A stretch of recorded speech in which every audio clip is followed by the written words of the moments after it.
तो ये आपने देखी बहुत ही खास बातचीत प्रधानमंत्री नरेंद्र मोदी के साथ आज काशी में मीनाक्षी जोशी के साथ आप देख रहे थे। और इसमें जो बातचीत प्रधानमंत्री ने की है उसमें बड़े जबरदस्त जवाब सामने आए। पहले जरा कुछ पॉलिटिकल बातें जो इसमें से निकली वो आपको बता दें। उन्होंने कहा कि ये लोग मुझसे नफरत अभी नहीं करते, शायद मेरे जन्म से पहले से नफरत करते आए और कई पीढ़ियों तक ये मुझसे नफरत पालते रहेंगे। विरोधियों ने परिवार के बाहर, अपने एक छोटे से सीमित परिवार के बाहर की दुनिया देखी नहीं है, इसीलिए ये कहते हैं कि मोदी का परिवार नहीं है, मोदी क्या जाने परिवार का दुख क्या होता है।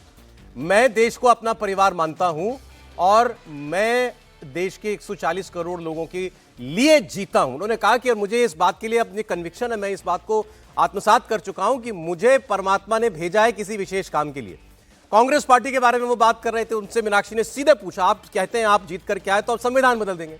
उन्होंने गिनाना शुरू किया। कांग्रेस पार्टी में सबसे पहले संविधान पंडित नेहरू ने बदला, इंदिरा गांधी ने संविधान बदला, राजीव गांधी ने संविधान के साथ खिलवाड़ किया। तो अगर ये सब वहां वो लोग कर चुके और मुझ पर आरोप लगाते हैं। उन्होंने कहा कांग्रेस धर्म के आधार पर आरक्षण देना चाहती है लेकिन ये मेरे जीते जी होगा नहीं। फिर उन्होंने कहा कि मोदी लोकतंत्र का रक्षक है, मैं जब तक हूं मैं लोकतंत्र की रक्षा करता रहूंगा। राहुल गांधी पर उन्होंने बात की, कहा कि उनको शहजादा कहते हैं। उन्होंने कहा ये मुझे तानाशाह कहते हैं। इनकी डिक्शनरी में ये 2-3 शब्द ही बाकी है, उसमें तानाशाह इनका आजकल एक मुख्य शब्द है।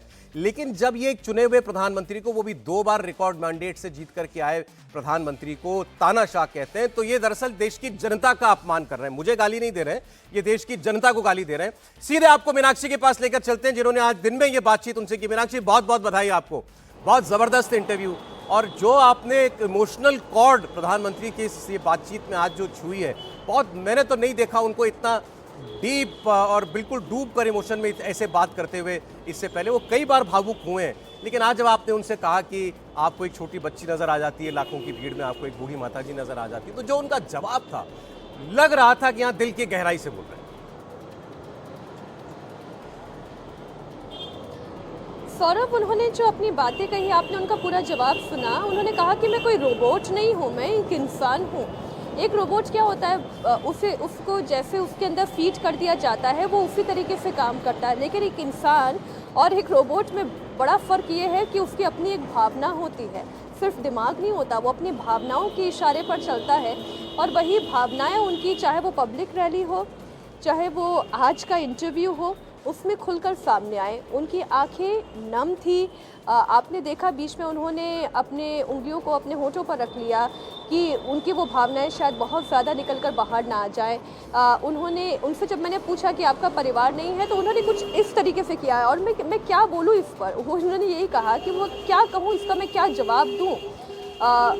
उनकी बॉडी लैंग्वेज में, उनके शब्दों में, उनके चेहरे के भावों में उनके इमोशंस निकलकर सामने आ रहे थे। फिर चाहे वो उनकी माँ की बात हो, उन बच्चियों की बात हो जिसे वो अपने परिवार का सदस्य मानते हैं, वो दरअसल अपने आप को इस देश का प्रधानमंत्री नहीं मानते। उन्होंने, अच्छा आप एक बात करिए, देखिएगा 2 को रिलेशन है, जब वो पॉलिटिकल बात कर रहे थे और जब वो इमोशनल बात कर रहे थे। इसका को रिलेशन मैं आपको बताती हूँ। जब उन्होंने कहा कि जो ये लेफ़्ट के माइंड सेट वाले लोग हैं ना, जो सो कॉल्ड अपने आप को बहुत ज़्यादा लिबरल बात कहते हैं, मैं उन्हें आज ये बताना चाहता हूँ कि इस वक्त मोदी जो इस देश में काम कर रहा है, ये आप इसे एक शरीर मानकर मत चलिए।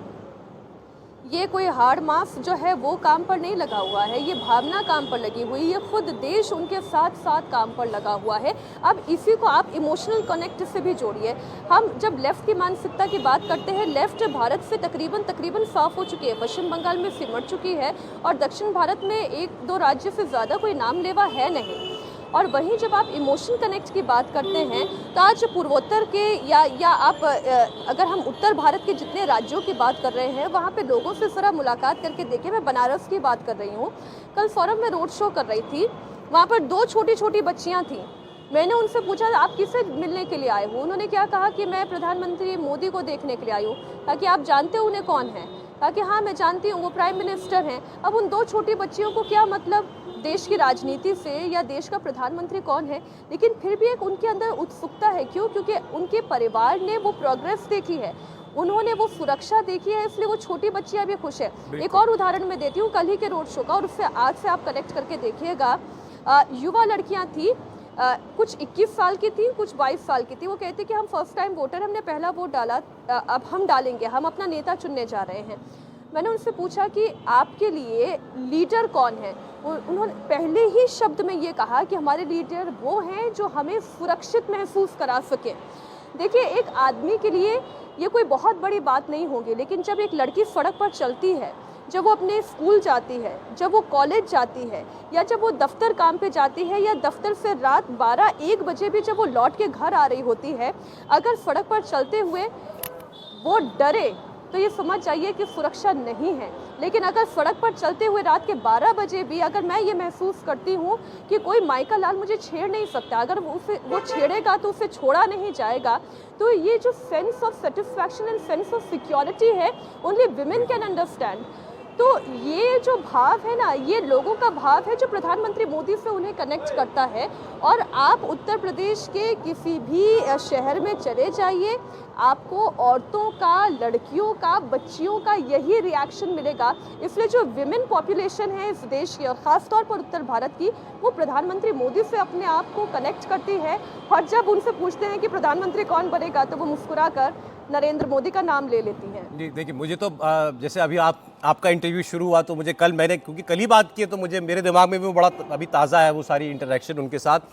कितना अच्छा लगा। देखिए, जैसे आपने अपने इंटरव्यू की शुरुआत जो है शिव स्तुति से की। मीनाक्षी बहुत अच्छा गाती हैं, तो इन्होंने, और धार्मिक भी हैं, तो इन्होंने शिव स्तुति से अपने इंटरव्यू की शुरुआत की। वैसे आज काशी के अंदर थी। अब देश के प्रधानमंत्री सुन रहे हैं कितने इत्मीनान से, कोई हड़बड़ी नहीं, कोई जल्दी नहीं। अभी नॉमिनेशन फाइल करके आए थे, उसके बाद अपने कार्यकर्ताओं के साथ संबोधन में उनको करना था, वहां जाना था, उसके बीच में समय निकाला, लेकिन आराम तसल्ली से बात, क्योंकि उस वक्त जहां है वही काम कर रहे हैं। इंटरव्यू देना है तो इंटरव्यू ही देना है। अब मीनाक्षी शिव स्तुति कर रही हैं, देश के प्रधानमंत्री सुन रहे हैं, तल्लीनता से सुन रहे हैं। कल जब मैंने इंटरव्यू शुरू किया अपना, तो सामने से चल करके आया, बड़े नॉर्मली। अब देश का प्रधानमंत्री चल के आ रहा, मैंने रिसीव किया, हेलो सर, नमस्कार, और आप कैसे हैं, सौरभ आप कैसे हैं, बैठे, अरे आप कहाँ के रहने वाले हैं। अब एक बिल्कुल कैजुअल बातचीत उन्होंने शुरू की, हमको बिल्कुल रिलैक्स कर दिया। ऐसे ही आज मुझे मीनाक्षी का इंटरव्यू देख करके वही बात मुझको याद आ रही थी। अब जैसे मीनाक्षी ने उनसे पूछा, आपने मीनाक्षी कहा कि छोटी छोटी बच्चियाँ आपकी माता जी की तस्वीर बना करके लाती हैं, प्राइम मिनिस्टर उस पर भी आज थोड़े से इमोशनल हुए, और उन्होंने कहा कि आपने बड़ी अच्छी बात की, इस पर आप गौर कीजिए कि कभी मेरी अकेले की तस्वीर नहीं लाती हैं ये बच्चियाँ, हमेशा मेरी माँ के साथ, मेरी माँ के बगल में बैठे हुए, या मेरी माँ मुझे आशीर्वाद दे रही है, उसमें वैसी तस्वीर बना करके लाती हैं, क्योंकि ये मेरी माँ में अपनी माँ ढूंढती है। क्योंकि एक बच्चा जो है सबसे ज़्यादा अपनी माँ से कनेक्ट होता है, तो मुझे भी वो बच्चा ही समझती है कि ये अपनी माँ का बस एक लाडला बेटा है, वो उनके मन में वही भावना है, वो वैसे ही बना करके लाती है। बहुत अच्छा इमोशन था, बहुत अच्छा पल था मीनाक्षी वो। बिल्कुल ठीक बात है। और आप प्रधानमंत्री मोदी और बा का रिश्ता देखिए कि ये पहला चुनाव है जब बा उनके साथ नहीं है। देखिए, ये प्रश्न मैं उनसे पूछ सकती थी, लेकिन पता नहीं क्यों, न जाने मेरा ये प्रश्न पूछने की हिम्मत ही नहीं हुई कि माँ आपके साथ नहीं है। देखिए, किसी माँ का होना किसी भी व्यक्ति के जीवन का सबसे बड़ा आधार होता है। माँ होती है तो हम हैं, और प्रधानमंत्री नरेंद्र मोदी की माने तो उन्हें बड़े संघर्षों के साथ पाला है। और जब भी वो अपना नॉमिनेशन फाइल करने जाते थे, माँ का आशीर्वाद लेके जाते थे, जीत कर आते थे तो माँ का आशीर्वाद लेकर जाते थे। इस बार उनके साथ उनकी माँ नहीं है, लेकिन वो कहते हैं कि मैं इस देश की औरतों में अपनी माँ की छवि देखता हूँ, इन देश की बच्चियों में मैं अपना परिवार देखता हूँ। तो ये वो भावनाएं हैं जो प्रधानमंत्री मोदी की इस इंटरव्यू के दौरान बड़ी सहजता से निकल कर सामने आई हैं। जी हाँ, बिल्कुल। उसके बाद आपने जब परिवार वाली बात कही कि भाई ये लोग कहते हैं कि विपक्ष कहता है कि मोदी जी का परिवार नहीं है, क्या जाने परिवार का दर्द, तो जिस तरीके से उनका रिएक्शन था ना, वो अब इस बात का मैं क्या जवाब दूं, बड़ा नेचुरल रिएक्शन था वो भी।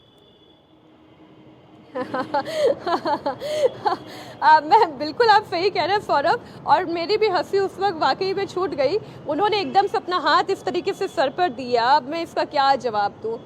वाकई में अब इस बात का क्या जवाब दिया जाए। देखिए, उन्होंने अपना घर परिवार बहुत पहले ही त्याग दिया, लेकिन बार बार उनके ऊपर ओछी टिप्पणियां उनके परिवार को लेकर की गई। अब देखिए, परिवारवादी पार्टी अगर कांग्रेस को ना कहा जाए तो क्यों ना कहा जाए। देखिए, अगर आप पूरी उनकी श्रृंखला देखें नामों की, जवाहरलाल नेहरू, इंदिरा गांधी, राजीव गांधी, सोनिया गांधी, राहुल गांधी, प्रियंका गांधी, और हो सकता है आगे वाली पीढ़ी भी तैयार हो रही हो। ये देखिए, मेरे शब्द नहीं हैं, लेकिन जो वाकई में असलियत है वो सामने रख रही हूँ।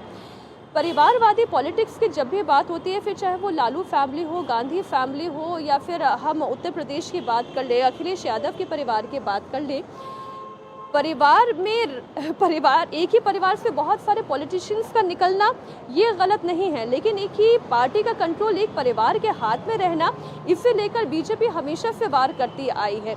और इसलिए जब मैंने उनसे पूछा कि आपके परिवार को लेकर सवाल उठता है कि आपको कहाँ परिवार का दर्द पता, आपका तो कोई परिवार है ही नहीं, तो उन्होंने ये कहा कि उनके परिवार को लेकर सोच जो है वो बहुत ही संकुचित है, वो बहुत ही छोटे परिवार की बात करते हैं। मैं पूरे देश की बात करता हूँ, इस देश के नागरिकों को मैं अपने परिवार की श्रेणी में गिनता हूँ।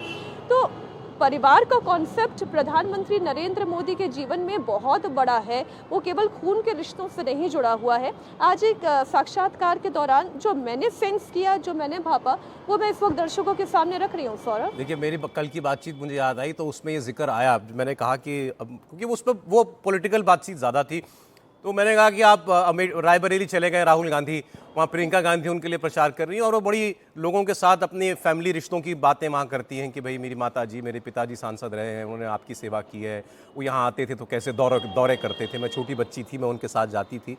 तो जो आपने परिवार वाली बात की ना, वो कल भी उन्होंने कही थी कि ये आप मत मानिए कि, नाम नहीं लिया था प्रियंका गांधी का, लेकिन कहा कि ये अपनी पार्टी के लिए प्रचार नहीं कर रही, ये केवल और केवल अपने परिवार के लिए प्रचार कर रही हैं। ये अपने गठबंधन के लिए या पार्टी के लिए भी नहीं सोचते, ये केवल अपने परिवार के लिए सोचते हैं। अभी उनका आरोप है राहुल गांधी, प्रियंका गांधी के ऊपर, सोनिया गांधी के ऊपर, ये सोच परिवार के बाहर है ही नहीं उनकी, जो कुछ है बस हम तीन जन।